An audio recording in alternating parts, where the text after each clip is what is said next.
New images from the Vice President's office are drawing attention across Washington and social media, showing Vice President JD Vance pushing himself through a brutal training session with one of America's most elite fighting forces, the U.S. Navy SEALs. Vice President JD Vance joined Navy SEALs in California for a 90-minute physical training session, taking part in multiple stages of the unit's grueling workout regimen. The newly released photos show Vance carrying heavy logs, rowing in open water, running along the beach, and climbing a rope obstacle course, all alongside active-duty SEAL operators. After the workout, Vance summed up the experience in a post on X, writing, "Just finished PT with the Navy SEALs for 90 minutes. They took it easy on me, and I still feel like I got hit by a freight train." The session took place at a Navy SEAL facility in Coronado, California, according to sources familiar with the visit. Vance used the moment to highlight the discipline and standards of America's Special Operations Forces, saying he is so grateful to all of our warriors who keep us safe and keep the highest standards anywhere in the world. The workout also underscores Vance's own military background. The Vice President is a U.S. Marine Corps veteran who enlisted in 2003 and deployed to Iraq in 2005 with the 2nd Marine Aircraft Wing, working in public affairs. Vance has repeatedly said his time in uniform shaped how he views national security, the cost of war, and the responsibility leaders carry when sending troops into combat. The images also align with broader messaging from the Trump administration. Asked many times, why did I want to run for and become Vice President of the United States? And there's a lot of answers, of course, to that question. I wanted to serve our wonderful Commander-in-Chief, President Donald J. Trump, and I know we're proud of him.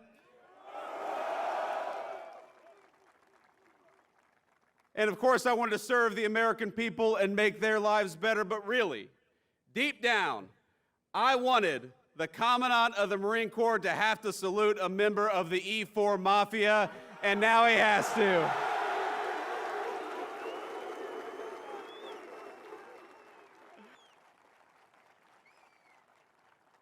Now, for us East Coast Marines, Camp Pendleton has always had a special place in our imagination. We heard the stories of the back-breaking hikes you all had to do, the West Coast Marines had to do in Camp Pendleton.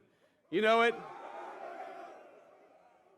Us East Coast Marines, we had the sand fleas and you all had the hills. I don't know which was worse.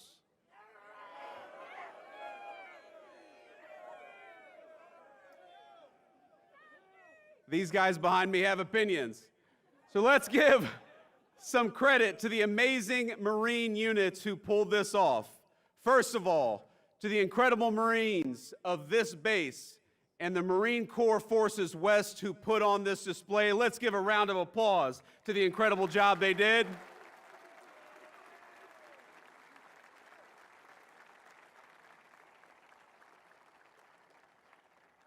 And I want to talk about some of those units because you all made me so proud. I know we must have some Marines from the 1st Marine Division. Where are you? You all did a hell of a job. How about the Marines from the 3rd Marine Air Wing? I know we have some Marines from the 1st Marine Logistics Group, the lifeblood of the fight. Where are you all at? We've also got Marines from the 1st Meth Information Group, the brain of the fight. Where are you all at? And we've also got, of course, men and women from Marine Corps Installations West, the folks who keep the home front. Where are you, Marine Corps Installations West? There we go. Now, I know you all know we cannot leave out our brothers and sisters of the seas, so we're proud to have all the sailors of the Navy's 3rd Fleet here to celebrate 250 years of Marines. Thank you.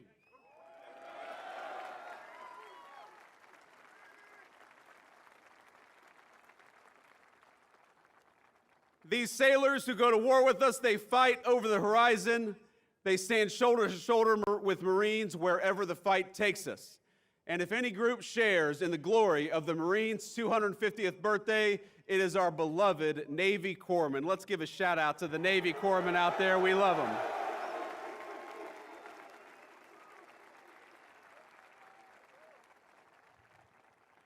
And I know every Marine has had the story of walking into a corpsman's office, barely alive, suffering the most severe illness you've suffered in your entire life, and they'll say, just go home, hydrate, and take 2 Motrin, and it'll work out just fine. So thank you to the corpsmen for taking care of us, but also toughening us up.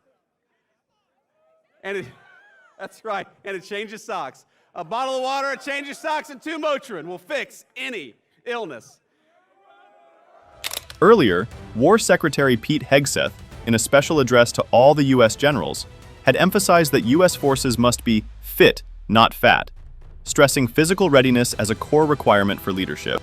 When it comes to combat arms units, and there are many different stripes across our joint force, the era of politically correct, overly sensitive, don't hurt anyone's feelings leadership ends right now.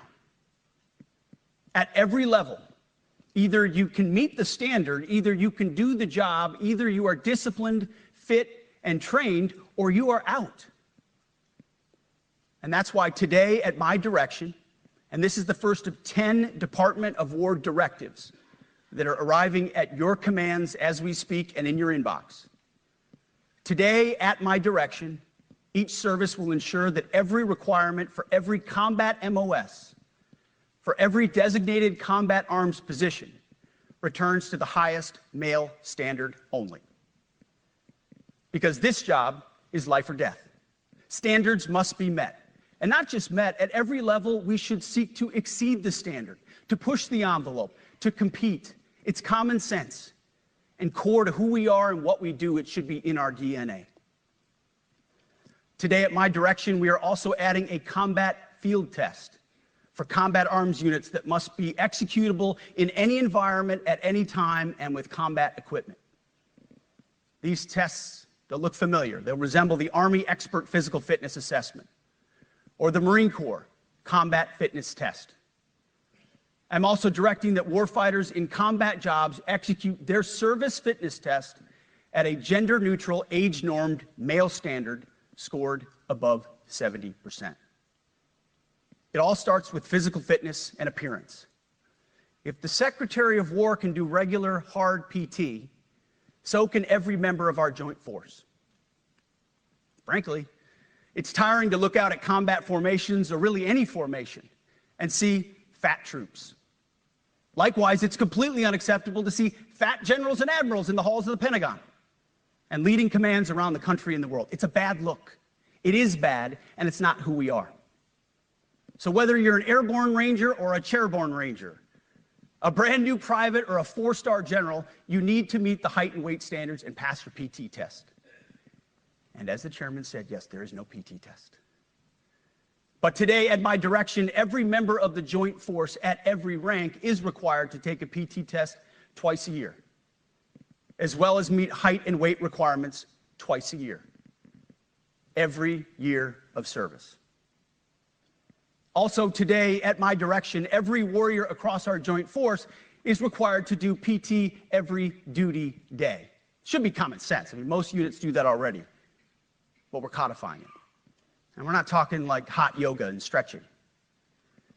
Real hard PT, either as a unit or as an individual. At every level, from the Joint Chiefs to everyone in this room to the youngest private, leaders set the standard. And so many of you do this already.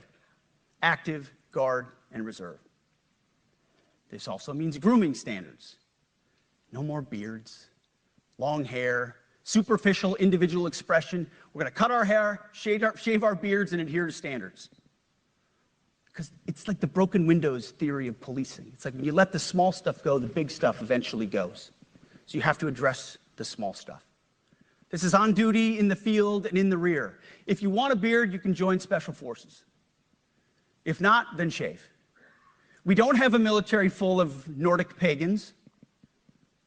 But unfortunately, we have had leaders who either refuse to call BS and enforce standards, or leaders who felt like they were not allowed to enforce standards.